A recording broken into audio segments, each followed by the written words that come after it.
this is a good tip for anyone wanting to break in. And if you're a writer, about how to find an artist is Edison was on a podcast with me, and I didn't know this until the person asked him the same question. He's like, well, Chris emailed me a script, a full script, and I read it and I understood it. And he liked it enough. Welcome back to Inspired Inc., the Comics Wellspring podcast, a show where we promote indie comic creators and become inspired by what they create and their journey of creating it.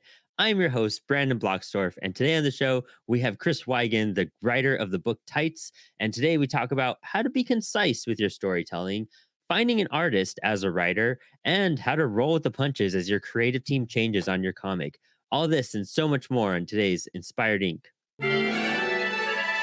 Yeah, It's like when you write like a comic, you know what I mean? Like a exactly. 1 to 6 page story is a lot, harder to do than of almost like a 22 page issue. 22 pages you have to fill in things, you have to add a lot more. You have to put some lore and maybe some history and fill that in. But I just worked on 2 anthology pieces for our Shadow anthology, and they're each 2 pages each. So I was like really strategic on like my paneling and how I was going to present it.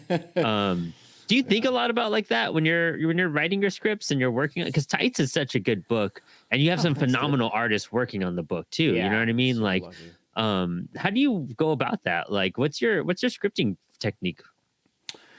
I think my background in advertising and writing scripts that have traditionally been like a minute or less, 30 seconds. Oh, cool. And now even like, dude, in social, it's ridiculous. It's like, okay, you have 15 seconds to tell a compelling story. And I think that's helped. It's helped just kind of naturally help me, what is it, kill your darlings, right? Like, you have an awesome joke or an awesome scene. It was actually happening with the 4th issue. I'm writing that script, and I spent 2 days on on a scene that I just sat down on day 3. I'm like, why is this here?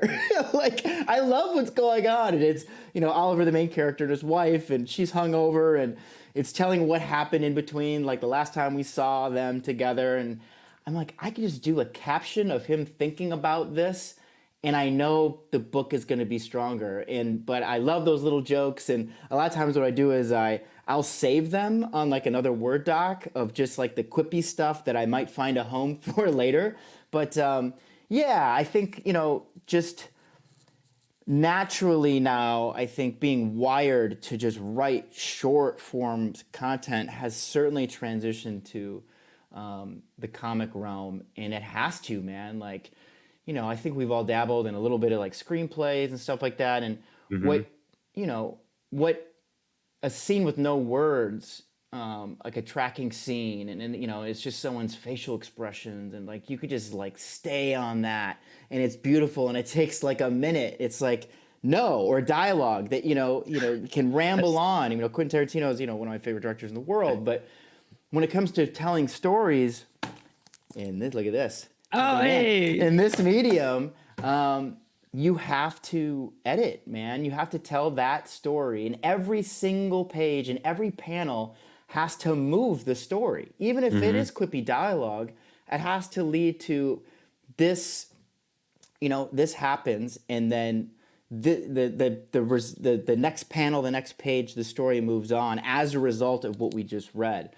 I think it's helped. It's still very hard though.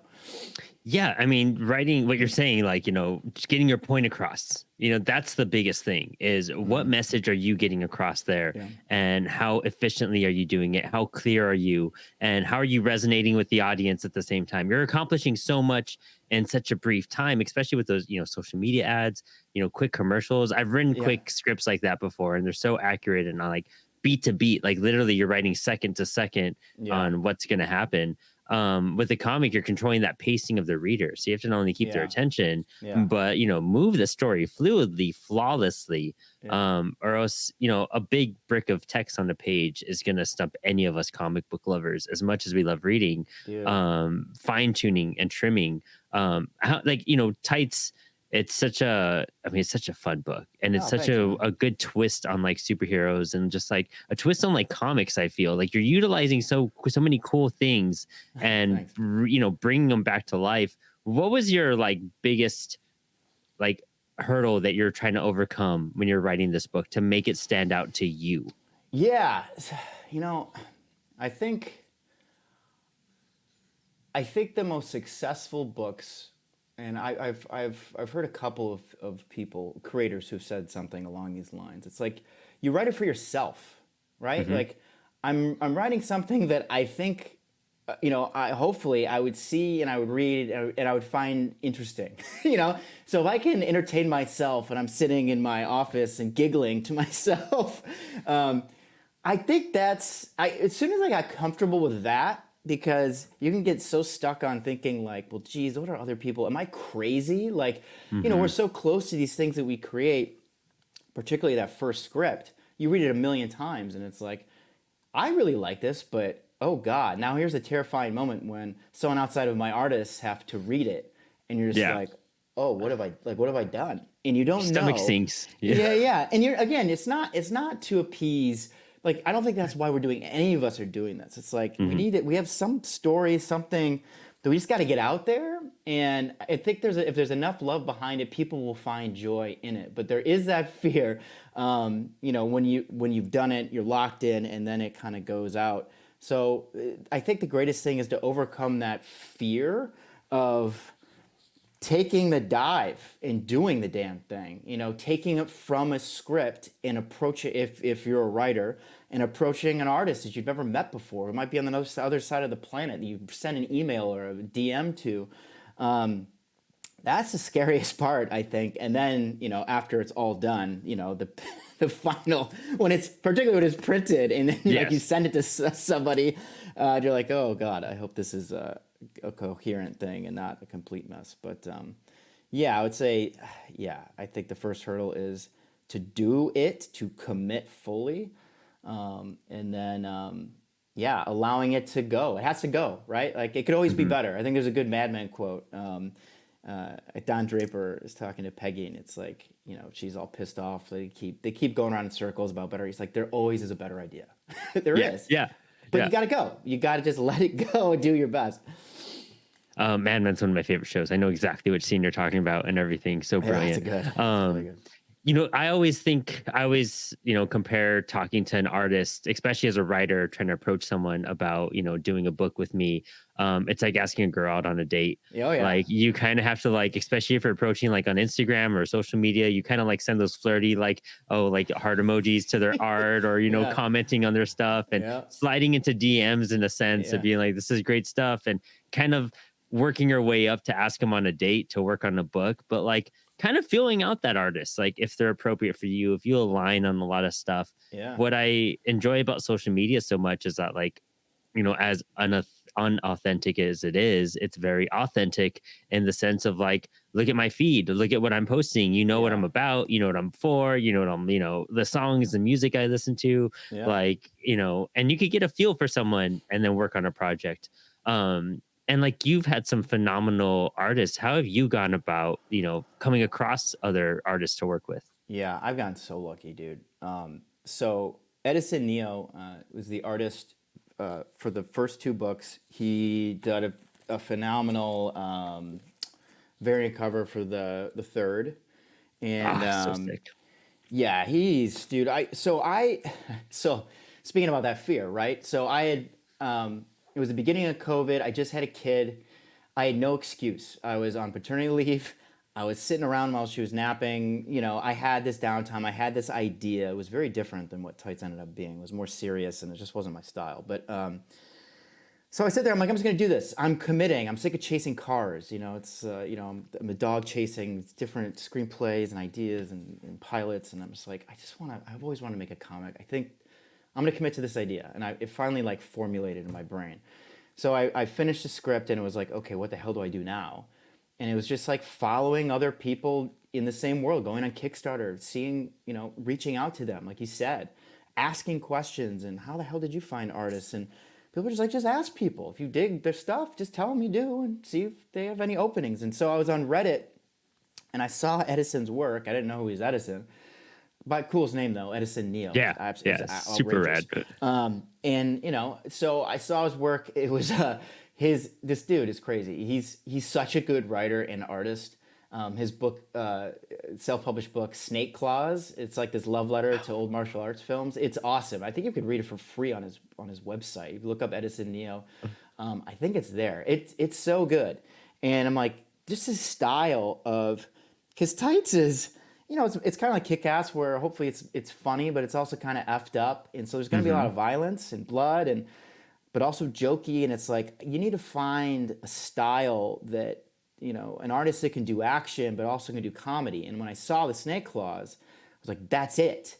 I'm like, damn it, I really want to work with this person. And so I saw his post. I was able then to figure out who he was, go to his website, email him from his email on his website, and this is a good tip for anyone wanting to break in, and if you're a writer, about how to find an artist. Is Edison was on a podcast with me, and I didn't know this until the person asked him the same question. He's like, well, Chris emailed me a full script, and I read it, and I understood it. And he liked it enough. Yeah. But it was, these artists get so many of these, like, come with me on this journey. This is my idea, and we're going to do this together. And it's like, first of all, that is so,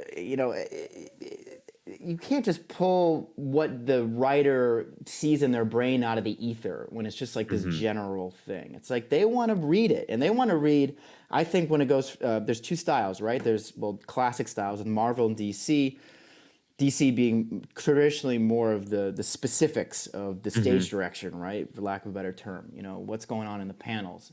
And then the Marvel is kind of more of the open, free thing. And every artist I've talked to ever prefers, like, no, tell me exactly what you see.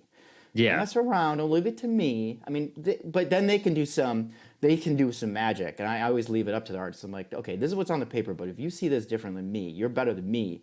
Yeah. Do it. Take the reins. By all means, yeah. But a full, thoughtful script. And yeah, he was like, no, he just had one. All these other people kept coming up to me. He's like, let's go on this journey. He's like, Chris sent me a script and said he was going to pay me. Boom. Locked in. And so I was 1 for 1. Honestly, I couldn't believe it. But I knew he was going to blow up. And I'm like, blow up. I was like, he's too talented. Someone's going to pick him up. I'm going to get him for a couple issues. And then, of course, IDW. And he was going to do a series, but then the writer's strike happened. So I don't know where that stands. But since then, he's done a couple covers for Ninja Turtles. I mean, the guy, he's going. I mean, he's going places. Yeah. And we'll see. Hopefully I can bring him back, but at least to do some covers. But so I was 1 for 1 with him. And then, this is really interesting. He's like, listen, dude, for way back in issue 1, he did almost everything. He did the sketching, the inking, the color, but he's like, I don't have time to do the lettering. I know this guy. I think he lives in California. I live in San Francisco. His name is Reed. He's awesome. I looked at his Reed stuff. I'm like, yeah, he's badass. Shoot, hopefully I can get this guy. Turns out Reed lives 7 blocks away from me, coincidentally. Oh, a guy in that's Singapore awesome. Said, you should work with a guy who lives in the United States of America. I think he lives in California. He lives 7 blocks away from me. We signed, the book plates together over a beer. It's wild. So he sends me Reed. Reed is open, 2 for 2. We'd make book 1. Book 2 comes along. Edison's getting more busy. He's like, dude, I can do the sketches, the inks. You're going to have to find someone for color. So then I posted, on Tight's social media. I'm like, hey, looking for a colorist. Does anyone know of anybody? I saw Maya Opachik. I'm butchering her name, but she's phenomenal. She's all over the place. She's working on a bunch of books. But I saw her stuff. She was on my list, and then a couple people said you should reach out to her. Reach out to her. She's available. 3 for 3. That's awesome. And then on the third book, Edison couldn't do the third book, but Kyle, who did a variant cover for me, who I reached out because I saw he did amazing work for the second book. He was on my list. If and when Edison was going to get taken away from me, I reached out to Kyle. He's available.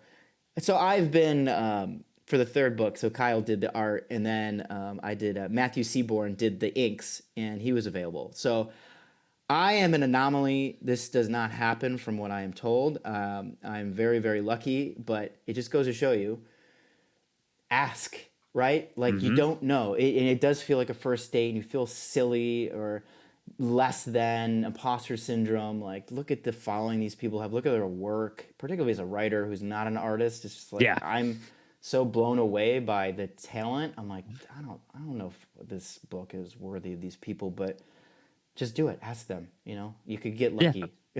You know. Oh, I mean, I had the Yeah. same experience. And it's once again, just go out and ask. Like Yeah. Nicholas, who signed on, we did Teenage Babylon, we did Elliot's Song, the short Yeah. story that's in the Punk anthology, Yeah. Yeah. and we had planned to do the full series together. But he had a shoulder injury, and so he had to kind of just like let that heal, and he didn't want that to impair on any of our work. So he's like, Yeah. I just kind of focus on my work at this point. And I was like, dude, that makes sense, understandable. Like, work on your stuff. I could figure this out. Yeah. And 2 days later, I'm messaging, Christian and being like, "Hey, I love your work." And I've been doing the whole Instagram flirting thing with his stuff for a while. And he took a look at the script and he was like, "Dude, I love this." Like, and again, scripting, it's Yeah. very much of just like, I start off, with an opening paragraph being like, "Woo, we're going to make a comic. Let's buckle in. This is my idea." Yeah. Bam. And then here's the story and the script fully fleshed, I like all that. edited for Like you the to just summary. to yeah, Yeah, and just smart. to kind of warm them up into like, the conversation and into Yeah. the world. And, luckily enough, Christian was super down for that. And we're working on Teenage Babylon, which is, phenomenal. I'll send you some pictures right now. Yeah, dude. Once we finish. But that's the thing. You just have to ask. You have to, use social media to your advantage Mhm. and use your networking and your friends to your advantage. And you Yeah. never know if, it'll lead to someone else. Like And lesser dude, known comics. yeah, Like seriously, honestly. that all came from reaching out to Mark and Mark reaching out to me and both like falling over each other's work. And it was so funny, like we were like two ships crossing in the night apparently, because the whole time I'm thinking like, ooh, they're doing a lot of really good stuff. I don't know if Tights, I don't know if he'd dig it or be a part of it. And I guess when I talked to Mark, he was like, I read Tights. I thought it was really cool. I thought it could be a really good fit. And then finally, I forget who like reached out to the other one, but the other one was right about to do the exact same thing at the exact same time, exact same thing at the exact same time. And so again, like I know everyone's gonna hesitate, but just do it. And Mhm. the worst thing that could happen is they don't respond. But a lot of times, a lot of people are so busy and they get so many of them. It's not even because they're not interested. They just forget or they didn't see it. So I Yeah. would go as far as saying, hey, I don't want to be annoying. Like I Yeah. sent this, but I lose stuff all the time. And then if they don't respond, they're too busy or whatever. But I Yeah. would go even that far, right? Like don't even let like one silent or no response deter you. If you're looking for the right people and you think that they're a really great fit, like push it. Yeah, exactly. And it's like, it's your story, it's your book. You also want to have someone that is going to want to work on it and be just as proud of that work as you are. Yeah. Find someone that's really just like going to put this book out and, be just as excited when it hits their hand in print as you are. Yeah. That passion goes a long way, and that shared passion, as you build a relationship with someone, they will care and they will love it. You're creating a child together. Yeah, It you takes are. like it You takes really are. months to make a book from, Yeah, man. scripting. It's like having a baby kind of, Yeah. scripting to like layouts to paneling to inks Yeah. and colors to print production to kickstarting to finally getting in. It's a long process. Yeah. You said this started over COVID. You're on issue 3 of Tights right now. Yeah. Yeah. um how is that timeline for you? Like, what's been are you moving faster through each book now? Are I am these a bit. roadblocks holding you back, or? I am a bit. It kills me. It kills me that it takes this long. Because I know myself, right? Like even when I'm reading a comic by Image or Marvel or DC, like even waiting a month, you're like, well, I forgot what happened. We Yeah. do independent comics. It could be a year or 9 months, 6 months, whatever. And so it's gotten a little bit quicker, but it's tough because family and friends like what the hell, or even people like there's a couple people on social media who like kind of do the jabs like it would be really great if we can get 2 books out within whatever Yeah. time frame. I'm like, listen, I we all pretty much for the exception of a select few in indie comics have day jobs, Hmm. families, other stuff. So you're working a full-time job, and then this is second kind of full-time job, particularly when you're crowdfunding these things. Then it's Oh like yeah. full on all night, Just and you're but it's anxious for a fun. whole month. Yeah, Yeah. yeah, exactly. I mean, it's fun, it's comics, but it's still a lot of work. So, and what people don't understand is how many people typically work on a book or can. I mean, I went from 2 people of Edison and Reed to 3 people for the second book, not including variant artists for the covers, to a team of 6 on the third issue. And these are all people like with jobs usually and families, and you're all working together to make one thing, as are also most of them working on other books. And Kyle has a kid, and it's just like, yeah, you're gonna take time to have your kid, like have your Yeah. kid, don't worry about this shit. And he's a maniac. I mean, he was back like way quicker than I was like, dude, what are you doing? But yeah, it's just people don't understand, and then it's the printing process, and then it's the crowdfunding, and it's the fulfillment. Oh, This that's last fun. one, Yeah, yeah, that had was like 137 package or yours was something, and wild. yeah, It and was so it's just huge. me surrounded. You can't see here. This looks all so neat and clean. Literally, Yeah. this is I feel you. boxes, Yeah. all Everything boxes. behind here, disaster, especially during Yeah, a fulfillment, you know? yeah, dude. My So roommate luckily yeah, goes out of country a lot. And okay, so when he was gone and I was doing fulfillment that month, I was like, dude, great timing. Cause I just had books like lined up all of, up the stairs. There was yeah. stuff in the living room, in the studio. And he was like, yeah, I'm glad you can clean that up before I get home. Yeah. So, it's just from beginning to end, just for one book, is so long. Yeah, it kills me. And, but I think the difference is if someone's listening, it's okay, well then how does one of the bigger companies put out these comics, a month at a time, or sometimes a week? It's like, Hmm. well, my buddy Adrian with Trakovi, this fantastic indie book, Just was had him on the picked up. show. Yeah, Wonderful dude. dude. Yeah. Yeah, he's so good, dude. That book is so good.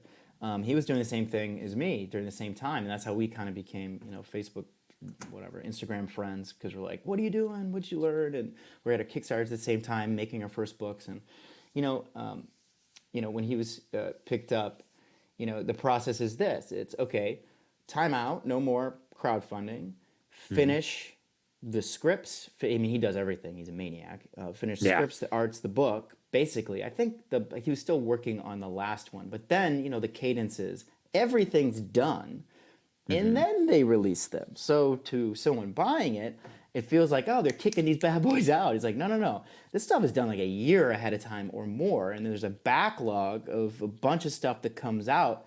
So yeah, that's how the pudding's really. I mean, that's how the donuts are made, right? Like this stuff, you finish everything and then it's released, opposed to indie comics where it's like, no, you finish individual episodes, you get it out so you can get money to make the next one, and we just Hmm. keep on going, right? So Yeah, it's finding that formula for works with you as a creator and you and your artists. I yeah, have seen some people who try to do the production line thing and be like, book one's done and we're kickstarting book one as we work on book two and, yeah, et cetera. And trying to do very much that, DC Marvel method of being very consistent. yeah, But the reality is that like sometimes you just need to kickstart that book because you don't know when you're going to be able to make that next one. yeah. And you don't know when you're going to have time that aligns for the whole team that's working on it to That's the produce it. thing. It's like people just Yeah. aren't available, and so you gotta wait, Because no particularly if it's one's the main really getting artist. paid for this. You know what I mean? Like, you're not getting paid per day to go and be like, I got to work on Tights issue 4, got to get my paycheck. Yeah, No, you're going like, I can go make Tights number 4 because I got to go make Tights number 4. yeah, It's yeah. one of those things. And I think, I guess as indie comics are getting bigger, audiences are understanding that more and more. And as Mhm. we have open conversations about process and what it takes to make a comic, people are understanding. But like you said, the big two, they have stuff done a year beforehand and then Yeah, they're putting it out. They yeah. can make, and still typos happen, color, Yeah, yeah, misprints happen, all yeah. I'm sorts of perfect, things. man. But you know what? Um, There are some talking about maniacs like Adrian who are just the super talents who can just do everything. Jeff Schiller, he has a book called Magic Powder, and oh, yeah. he doesn't do the art. I don't. He just does the writing, but I mean, he does other stuff too. But he kicks those things out quicker than I've seen anyone So in indie. fast. I don't know I how he thought does I had it. backed one, and then like I was getting notifications for Yeah. another one, and I was like, So "Did this one yeah, never end?" it Like, is possible, but yeah, but he's a unicorn in that respect. But most people I talk to and most books I see, yeah, it just takes a bit. Again, like as your team grows, people have stuff to do. You just gotta wait. You gotta wait till all the stars align. And yeah, what makes you think that like what has helped you have successful Kickstarters? And what have you kind of offered to ensure that they stay fresh and keep people coming back every time? yeah. Geez. Well, I think again, my day job has helped me tremendously. I worked at Meta for 6 years, and my job was essentially to teach the biggest gaming companies and their creative partners and internal creative teams how to best market on social. So Hmm. I'd hope that I'd be able to build at least a little bit of a social presence and get people interested and build a following. I think that's the most important thing, honestly, when you're launching these books, is to get people excited, use your artwork to post a bunch, and just create posts, keep people, stopping by, caring. But so when it comes to the crowdfunding thing, I think that all leads up to that moment, right? So I started for the first book, the Tights social account, I think 2 months out, and I wanted to get like 1,000 followers. I think I ended up with 900 something. But it was, it from scratch. It's tough. It takes a bit, but again, that's the most important thing because that's where your family and friends, and when it comes to crowdfunding, particularly your first book, they're the saviors, right? They're the Yeah, ones going to be yeah, the most excited. Like, holy they don't know if we're bleeping S word, F word, whatever. Chris is actually making a comic after talking about this his whole life. Yes, and they're going to be yeah. very generous, and it's going to do very well. And then the second and third are those some, if you have got a product that I think they want to keep reading, they'll be back, of course. Maybe even if you don't, they'll be very supportive. But it's those new friends and new followers. They're the ones that are going to be coming back, and you got to keep building. You got to keep going. So 2 months out, started it. I waited till we had a lot of the artwork done. Again, I think that's important to make content and using your art, showing the process, reaching out to people, following people that you are digging and asking them questions and liking their stuff and not doing it in like a shitty way, sorry, a non-genuine way. Just look for people who are doing something that like really impresses you and you want to learn from. And if you like what you like, and a lot of times they'll look at where or who you are, and then Hmm. that'll strike up a conversation. And again, it's like building that community of people who, not paying someone to farm you.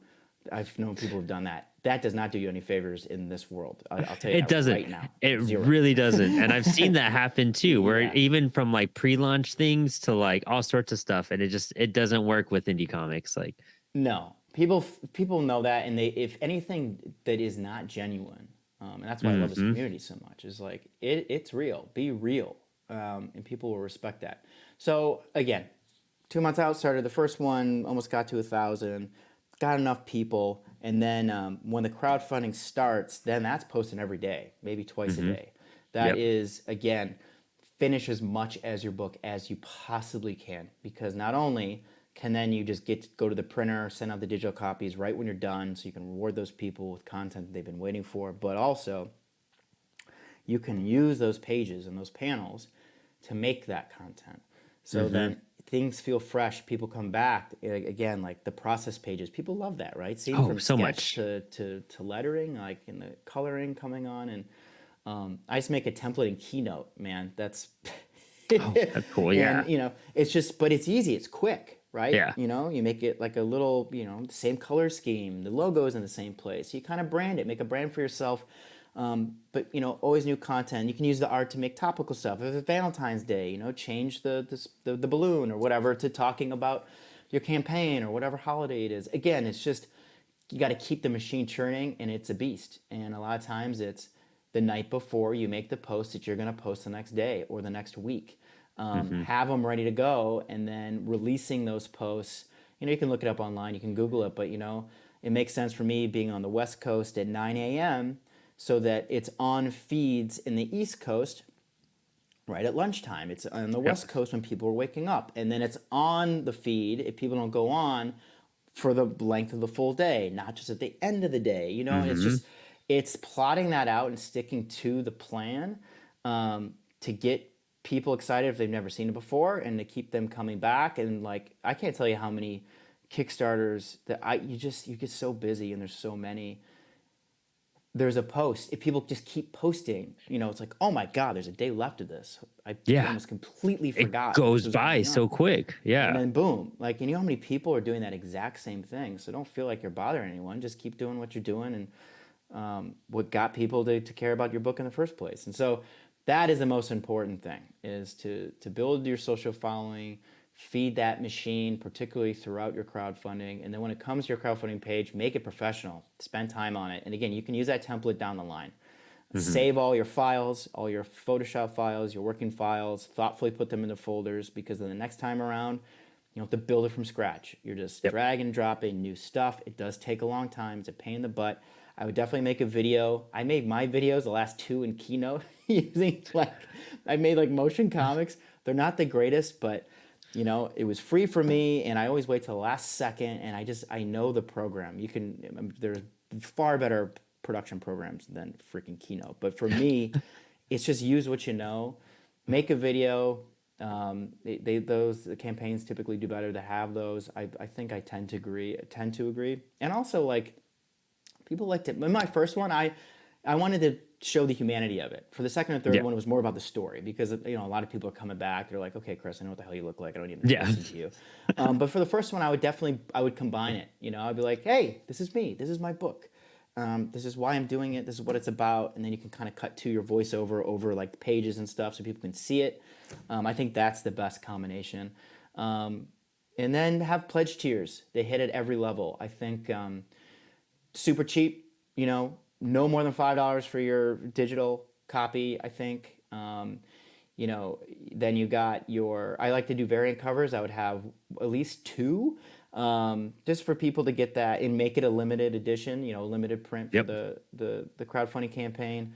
Make a tier, and this is in a book. Greg Pak made a great book about kickstarting and comics. And there's a money tier, I guess, or it's like a good wheelhouse. It's like the $30 to $40 tier, and that's I like to do stickers, and you get both variant cover, or all the variant covers. You get the bookmark, get a freaking Christmas ornament. I love that. It's so I'm running sick. out of ideas. But you did skateboard decks. You're gonna be raffling them off one. Yeah, doing a raffle. And I think that's just the fun creative part. Is just how can I just honestly, I think about Kiss and all their marketing shenanigans. You know what I mean? If I could make a Apollo City condoms, I totally would. You make a casket if you can. Dude. Go all out with those Kickstarter tiers to bring those extra bucks in a feasible way. Of course, you don't want to break your bank on these things. And I think that's what you've been real smart about, was finding a way to make holiday ornaments and make it be cost efficient, so you're not killing yourself and spending now you unlock so much and now all your money is going towards this one thing. It's this was a smart move. How much research kind of goes into all of that while you're figuring it out too?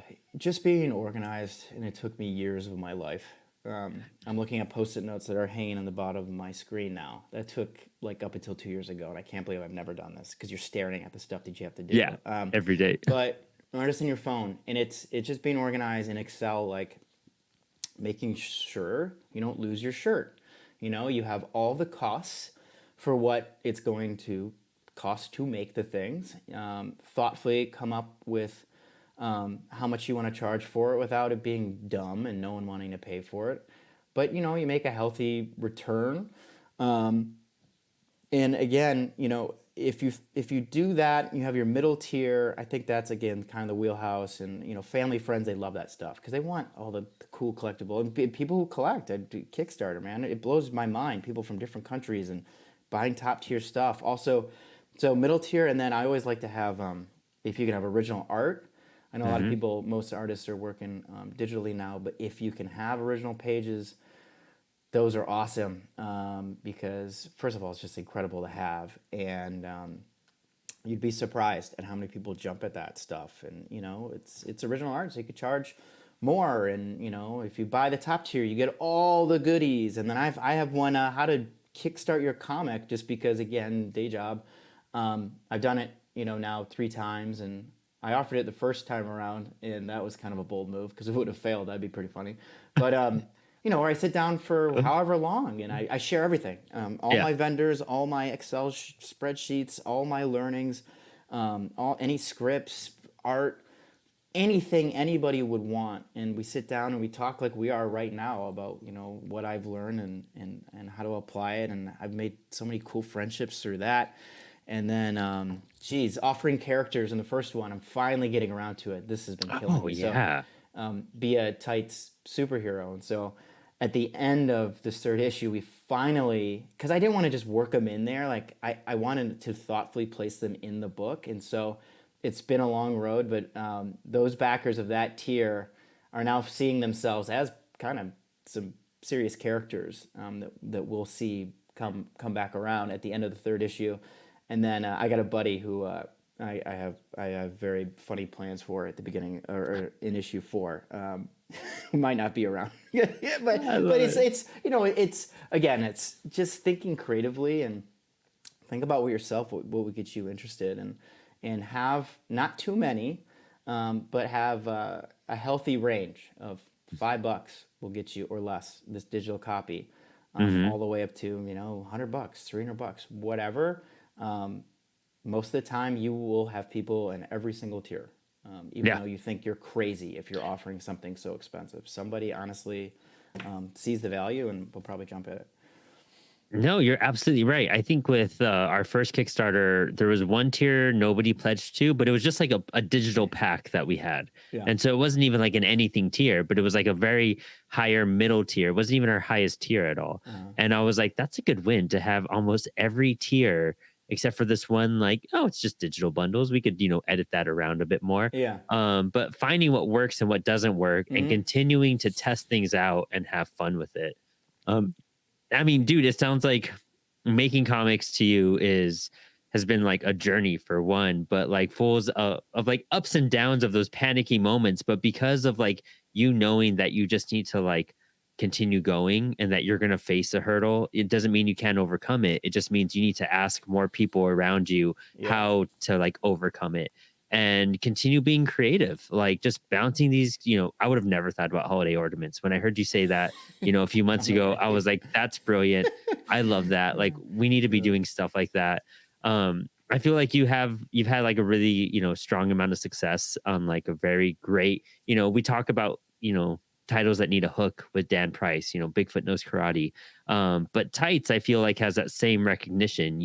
It reminds I feel like The Boys should be named Tights. You know what I mean? Like, it's more grasping, like that. in that sense. Like, you're you know what you're getting right off the bat, pretty much, and it feels humorous, and it feels kind of like, like a fun superhero story that's going to be different. And I think that's what everyone appreciates.